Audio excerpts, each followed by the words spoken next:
If you were to drive by my house tonight, you would see two crosses on my porch. One is made of barnwood from my father's farm. One glows in the window. Every Easter I put them out. That's not a new thing. What a new thing is a conversation in the neighborhood that goes over the crosses on my porch. Some people are offended by them. Some people ignore them. But what I love is how the children react, especially one of my little neighbors at the age of 5.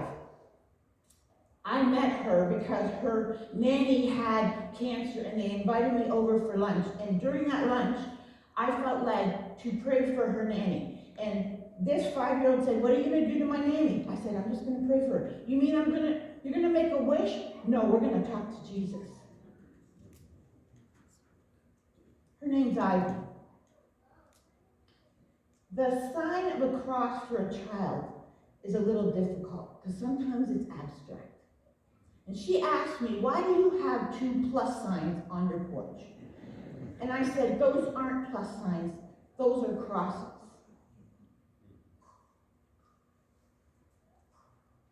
In March 2020, I looked like this, pretty much. I was healthy.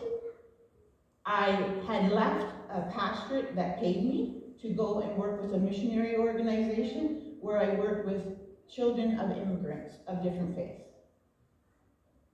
I walked 5 kilometers a day. On one of those walks, I had a pain in my left side. No big deal, but it wouldn't go away. Other than that, I had never been sick, never been in the hospital, perfectly healthy. I went for an ultrasound, showed something. So the doctor said, "This is COVID. All the clinics are closed. I need you to get a CT scan." No problem. Dentist dropped me off. He didn't see me for 3 weeks. What happened in the next 24 hours was sobering. I was being wheeled into the CT scan and the porter started to sing, "I need you. Oh, I need you. Every hour I need you." And the Holy Spirit said to me, "Liz, sober up." Because I had been making jokes.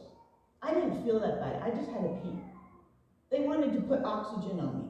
And I said, "I'm not faking it. I feel good." They said, "You need oxygen." To make a long story short, I was diagnosed with stage 4 incurable cancer.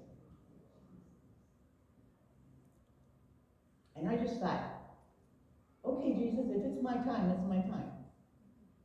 I've had a good one. But that wasn't his plan. He said, "I want you to do 2 things. I want you to get the church to pray. And I want you to listen and obey. Stop fooling around." So I stopped taking selfies of myself in the hospital and posting them. And I went off social media and I started to listen and pray. I remember they left me from the hospital with oxygen because there was nothing that they could do for me. They told me I had weeks to live.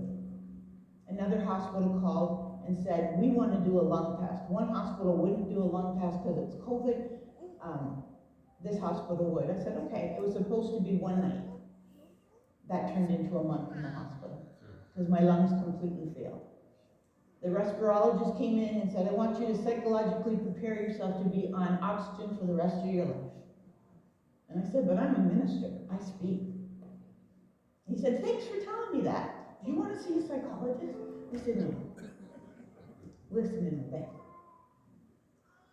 To live, they said, you're going to have to do a year of aggressive chemo, followed by a stem cell transplant, followed by 2 years of maintenance chemo. And I said, "Thank you very much.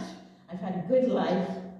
No, thank you." And then my pastor said, "Liz, listen and obey. Don't be afraid of the chemo. God works through chemo." So I went through it. They said, "You're going to go back on oxygen, you're going to use a walker, and the rest of it."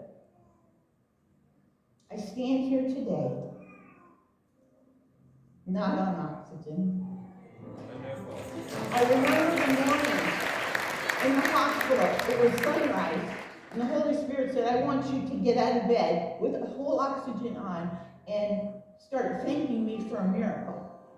I got out of the bed with the oxygen, which the nurses were always, you can't do that, you can't do that. I'm on my knees and I started thanking God. Within 24 hours, they released me. I still had to go to a year of chemo.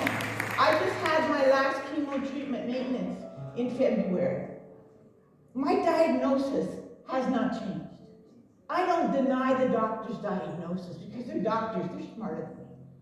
But I deny its authority over me because I have the cross of Jesus. They said I wouldn't walk. They said I wouldn't breathe. But I'm doing that. The cross to me is salvation, freedom, and hope. Glory.